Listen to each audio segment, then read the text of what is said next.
एग्रीमीटर में आप सभी का स्वागत है। बातचीत कंटिन्यू रहेगी। इस बार के शो में हम लोग सोयाबीन के बाजार पर चर्चा करेंगे। सोयाबीन पर बातचीत करने के लिए हमारे साथ जुड़ रहे हैं केडिया एडवाइजरी के डायरेक्टर अजय केडिया जी। सर नमस्कार, स्वागत है आपका द बोनस में। बहुत बहुत धन्यवाद ब्रिज, मुझे बुलाने के लिए। सर आज के शो में हम लोग सोयाबीन पर बातचीत करेंगे। समय बहुत है सर, 20-22 मिनट का समय है, आराम से बातचीत किया जाएगा। सबसे पहले अगर देखा जाए सर, मौजूदा बुआई को देखते हुए सोयाबीन का उत्पादन घटने की आशंका कितनी बढ़ गई है सर? देखिए ब्रिज, जिस ढंग से भाव में जो तेजी आई थी, तो पहले तो ऐसा लग रहा था कि सोयाबीन के जो एरिया अंडर कल्टीवेशन है उसमें बढ़ोतरी आती हुई दिखाई देगी। हमने देखा भी है, पिछले एक महीने में 6.5% की तेजी हमने सोयाबीन के भाव में आती हुई देखी। नो डाउट मई में जब तेजी आई थी तो ऐसी लग रही थी कि 7,500 7,600 के भाव आ चुके। भाव देखकर फार्मर डेफिनेटली इस बार सोयाबीन में मूव होते हुए दिखाई देंगे। लेकिन सबसे चौंकाने वाली बात है कि बावजूद 6% के ऊपर की एक महीने में तेजी आने के बावजूद सोयाबीन की सोइंग में डिक्लाइन बताया जा रहा है 16% का, जो लगभग 90.51 लाख हेक्टेयर के आसपास है। हाँ, एक चीज ये भी है कि एमएसपी में भी हमने एक बढ़ोतरी होते हुए देखी 380 रुपए की, जो 5708 रुपए की हो चुकी है। तो मुझे लगता है कि बिलो नॉर्मल रेनफॉल का जो फोरकास्ट है, वहीं पे हमने देखा महाराष्ट्र के अंदर जो ट्रिगर आउट हुए हैं, वहां पे फार्मर अलग, जैसा हम बोल सकते हैं कॉटन है या पल्सेस है, हर जगह पे थोड़ा सा डाइवर्सिफिकेशन हुआ है। तो कुल मिला के अब तक अगर हम देखें तो जो न्यूज आ रही है उसमें 16% का ड्रॉप दिखाई दे रहा है। ठीक है, ये सर का नज़रिया है, तो उसके अकॉर्डिंग आप लोग देखकर चल सकते हैं। बातचीत सर कंटिन्यू रहेगी। एक्सपोर्ट पर भी बातचीत कर लेते हैं। अगर देखिए पिछले साल की तुलना में अप्रैल के दौरान सोया मिल के एक्सपोर्ट में गिरावट देखने को मिली है। सर अभी क्या लग रहा है, अभी सोया मिल की एक्सपोर्ट डिमांड कैसी नजर आ रही है? देखिए ओवरऑल हमने देखा कि जो एक्सपोर्ट के नंबर्स आए हैं, तो एक तो रुपए में हमने काफी अच्छी गिरावट देखी थी। सेकेंडली ग्लोबल मार्केट पहले जो टेंशन बना हुआ था उसमें थोड़ी सी कमी आते हुए दिखाई दी। मुझे लगता है कि एक्सपोर्ट की जो मांग है वो आगे भी कंटिन्यू रहेगी। रिसेंट जो नंबर्स की अगर हम बात करें तो यहाँ पे सोया मिल के अप्रैल 2026 के सोया मिल एक्सपोर्ट में डिक्लाइन दिखाई दे रही, वो भी 73% की, करीबन 62,842 टन्स के आसपास का हमने ये डिक्लाइन आते हुए देखा। बट वो टेम्पररी हमने वो ड्रम थोड़ा फॉल आते हुए देख रहे हैं। मुझे लगता है आने जिस ढंग से हमने इंटरनेशनल में फ्रेट चार्जेस और ये सब मिडिल ईस्ट के टेंशन की वजह से बढ़ते हुए देखा, वो एक मेजर कारण रहा है। बट धीरे धीरे मुझे लगता है ये चीज सॉफ्ट होता जाएगा और एक्सपोर्ट की डिमांड कंटिन्यू बढ़ेगी, क्योंकि चाइना का अगर सोयाबीन के इंपोर्ट्स के नंबर देखे ना, वहां पे भी हमने मार्जिनल फॉल देखा 7.6 का। ब्राजील के अंदर भी जो प्रोडक्शन है वहां पे भी हमने देखा है कि थोड़े बहुत रिकॉर्ड हाई पे ही बने हुए। तो कुल मिला के मुझे लगता है ग्लोबल मार्केट के जो ट्रेड्स है वो कंटिन्यू रहने अच्छे हैं ये साल। ठीक है, ये सर का नजरिया है, तो उसके अकॉर्डिंग आप लोग देखिएगा। सर आवक पर भी चर्चा कर लेते हैं। देश की प्रमुख मंडियों में सोयाबीन की आवक की क्या पोजीशन नजर आ रही है सर? देखिए अराइवल काफी इंपॉर्टेंट रही है। हमने जनरली देखते हैं कि जैसे जैसे भाव बढ़ते हैं तो सबका मन यही रहता है कि ऊंचे भाव पे हम बेचें। तो अभी तक के जो लेटेस्ट डेटा अगर मैं देख रहा हूं, तो अक्टूबर से जुलाई 2026 तक के अगर हम सोयाबीन के अराइवल की देखें तो वहां पे करीबन 24% की डिक्लाइन आया है और 46.24 लाख टन के आसपास वाई ओ वाई हमने गेन आते हुए देखा है। बट सॉरी, माफ कीजिए, डिक्लाइन आते हुए देखा है। तो यहाँ पे हम देख रहे हैं, एक पिछले साल क्रॉप साइज भी ठीक ठाक थी, कम थी, लेकिन ओवरऑल हमने देखा कि फार्मर अभी भी एंटिसिपेट कर रहे थे ऊंचे भाव के चलते, इसलिए जो अराइवल है उसमें हमने डिक्लाइन देखी है ओवरऑल। ठीक है, ये सर का व्यू है यहाँ पर आवक की पोजीशन को लेकर। सर बातचीत आगे बढ़ाते हैं। मौजूदा समय में अगर देखा जाए तो घरेलू बाजार में सोयाबीन की सप्लाई और डिमांड कैसी नजर आ रही है? देखिए डोमेस्टिक मार्केट में भी हमने देखा जो मिल्स थे इनकी डिमांड है वो कंसिस्टेंटली बढ़ी हुई थी, क्योंकि सप्लाई भी ठीक ठाक बनी हुई थी और अवेलेबिलिटी भी थी। रिसेंटली हमने देखा था कि जिस ढंग से सोपा का जो सोयाबीन के प्रोडक्शन एस्टिमेट में कटौती आई थी, करीबन 14% की, 11.03 मिलियन मेट्रिक टन के आसपास का था। तो इसकी वजह से हमने देखा कि थोड़ा बहुत डिमांड है वो कंसिस्टेंटली चलती रही और साथ में मील की भी एक्सपोर्ट की डिमांड है वो मेंटेन रही थी। तो डोमेस्टिक डिमांड जो मिल साइड से थी वो कंटिन्यू बनी थी। अच्छा, एक चीज और है कि कैटल फीड्स को लेकर जो डिमांड है उसकी वजह से, चाहे हम सोया की बात कर ले, कैटल फीड बोलो या पोल्ट्री फीड बोलो, सभी में हमने मक्का, सोया, गवार कॉटन सीड ऑयल के, यहाँ पे हमने कंसिस्टेंटली डिमांड पूरी फीड इंडस्ट्री में बढ़ते हुए देखी, जिसका भी कारण था कि डोमेस्टिक डिमांड जो है मजबूत रही है। ठीक है, ये सर का व्यू है। अब बातचीत कर लेते हैं टेक्निकल चार्ट की और प्राइजेस पर भी चर्चा कर लेते हैं। सर, बीते एक महीने में देखा जाए तो सोयाबीन की कीमतों में जोरदार तेजी का रुख बना हुआ है। ऐसे में सर शॉर्ट टर्म में सोयाबीन की कीमतों का आउटलुक क्या रहेगा, प्राइस आउटलुक क्या है सर? देखिए, सोयाबीन के प्राइस में हमने एक जबरदस्त वापस एक रिकवरी देखी जैसे जुलाई मंथ स्टार्ट हुआ, लेकिन सीजनलिटी अगर आप देखते हैं ना, तो अगस्त और सितंबर एक ग्रोथ वाला पीरियड रहता है। तो यहाँ पे अभी हमें लगता है कि जो ओवरऑल यील्ड कैसी रहेगी मानसून को लेकर, ये काफी इंपॉर्टेंट है। पिछले साल भी हमने देखा था कि अगस्त और सितंबर में गिरावट थी, बट इस बार मुझे लगता है मानसून का जो स्ट्रेस है उसी के चलते जुलाई में ही हमने करीबन 6-7% की तेजी देखी है, और अगस्त और सितंबर में भी मार्केट मुझे लगता है थोड़ा स्ट्रांग ही रहेगा। लेकिन टेक्निकल चार्ट के ऊपर वॉलिटिलिटी अगर हम बात करें तो वॉलिटिलिटी ज्यादा रहने की उम्मीद है। अगर प्राइसेस ने 7,600 का लेवल जो पिछला हाई था, जो हमने मई के मिड में देखा, अगर वो लेवल ब्रीच होता है तो डेफिनेटली और तेजी बन सकती है, क्योंकि आरएसआई अभी भी ओवरबॉट जोन में नहीं है, स्ट्रेंथ दिखा रही है।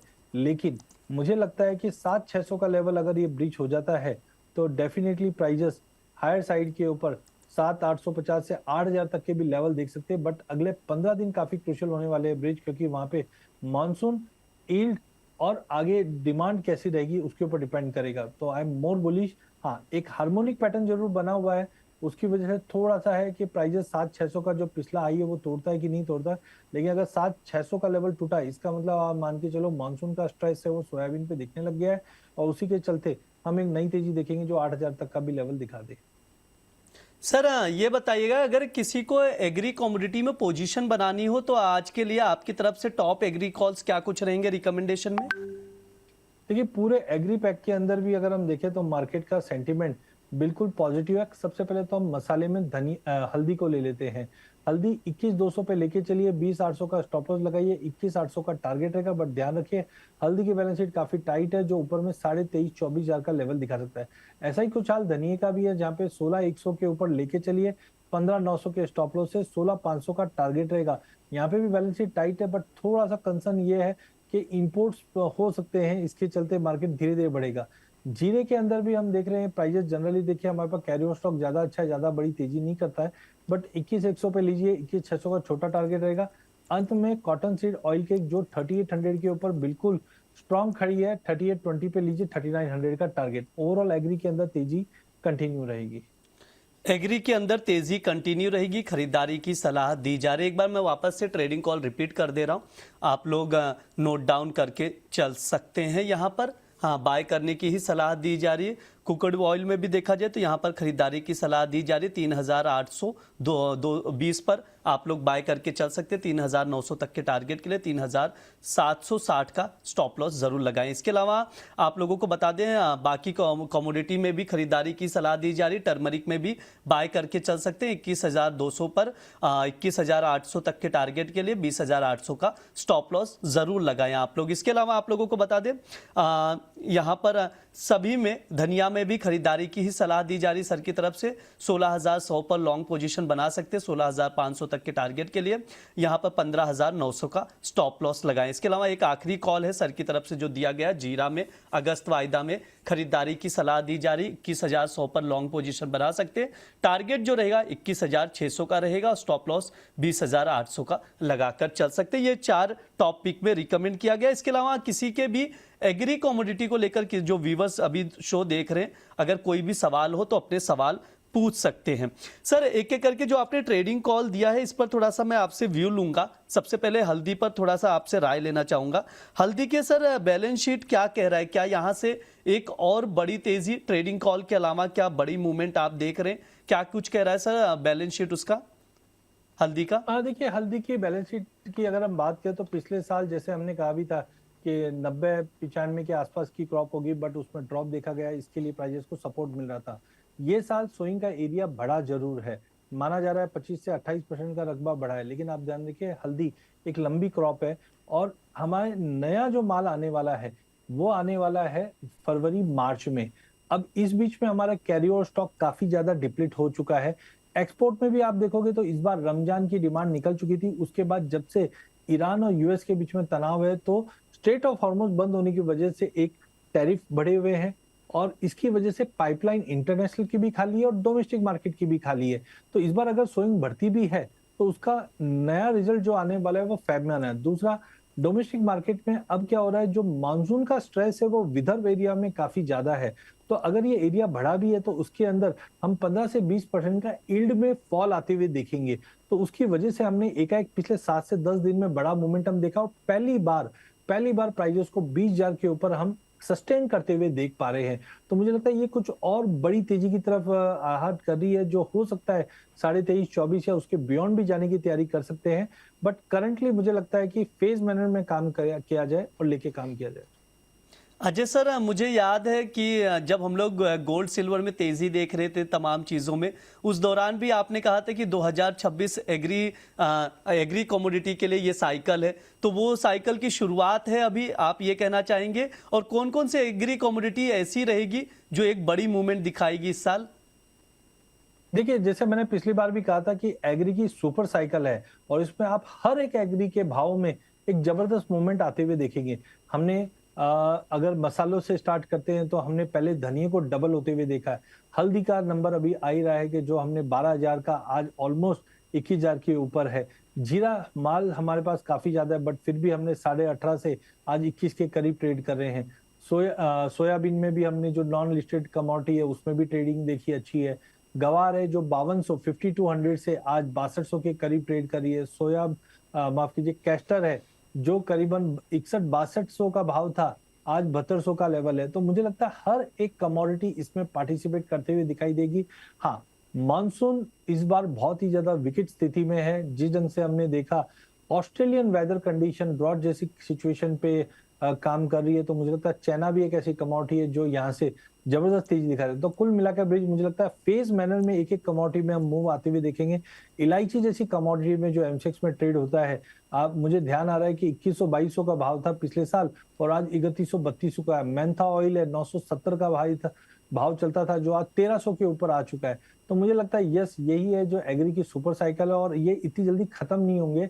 अगले साल भर तक हम इसमें देखेंगे कि मोमेंटम कंटिन्यू बनता हुआ दिखाई देगा। सर, हम लोग रेंज का जिक्र कर रहे हैं, मानसून का जिक्र कर रहे हैं। मैं आपसे समझना चाहूंगा, मुंबई रेंज भी डेरिवेटिव एनसीडीएक्स पे शुरू हो चुका है, उसको भी ट्रैक कर रहे हैं आप लोग? हाँ, बिल्कुल ट्रैक कर रहे हैं और विडम्बना ये है कि हम टेक्निकल से देखें या आईएमडी से देखें, लेकिन एक चीज मैं बताता हूँ। हाँ। देखिए, लॉन्ग टर्म आपको अगर देखना है कुछ तो डेफिनेटली आपको आईएमडी को ही फॉलो करना है, एक्यूवेदर को फॉलो करना है, जिससे आपको 7 दिन 10 दिन 15 दिन के मिल जाएंगे। लेकिन हाँ, टेक्निकल भी काम करता है। टेक्निकल देखिए, आज अल्टीमेटली जब ट्रेडर्स में कोई पोजीशन बनाता है तो उसमें प्रॉफिट बुकिंग भी होगी, उसमें ब्रेकआउट्स भी होंगे, वो सब चीज देखते हैं। बट मुझे लगता है जिस ढंग से आईएमडी ने प्रेडिक्ट किया हुआ है कि कोलाबा और सांता क्रूज मतलब मुंबई में जो बारिश रहेगी अगले 2-3 दिन और सीवियर होगी, इसी के चलते आज 1.5% की तेजी के साथ रेन मुंबई ट्रेड करता हुआ दिखाई दे रहा है। वॉल्यूम आप देखिए करीबन इसके अंदर 1,33,800 लॉट्स के काम हुए। इसका मतलब है लोगों का पार्टिसिपेशन भी इसमें भरपूर बढ़ता हुआ दिखाई दे रहा है। मेरा मानना है कि देखिए, मैं भगवान है, आईएमडी है, वो ज्यादा बारिश को अच्छा बता पाएंगे। बट हाँ, अब चार्ट पे आ चुका है तो मुझे लगता है ये 2740 से 2750 तक का लेवल दिखा सकता है, जिस ढंग से अगले 3-4 दिन बारिश दिखाई दे रही है। ब्रिज ठीक है, ये सर का व्यू है, तो आप लोग रेन मुंबई भी ट्रैक करके चल सकते हैं डेरिवेटिव पर। सर ने विस्तार से जानकारी भी दे दी है। ओवरऑल सर ने हमने तमाम कमोडिटीज पर बातचीत कर ली है, एग्री कमोडिटीज पर। सर एक बार डिस्क्लेमर दे दीजिए सर, समय भी हो चुका है प्लीज। बिल्कुल ब्रिज, आज हमने फ्यूचर ऑप्शन और रेन पे हमने बात की है। मेरी पर्सनल कोई पोजीशन नहीं है बट मेरे क्लाइंटों की हो सकती है। कभी भी कमोडिटी में जब निवेश करते हैं जोखिम तो रहता है, बचने का सबसे अच्छा साधन स्टॉप लॉस लगाइए और सेबी रजिस्टर्ड फाइनेंशियल एडवाइजर की सलाह लेकर ही इसमें निवेश करें। जी सर, बिल्कुल। बहुत बहुत शुक्रिया सर आज की चर्चा में जुड़ने के लिए। बहुत बहुत धन्यवाद।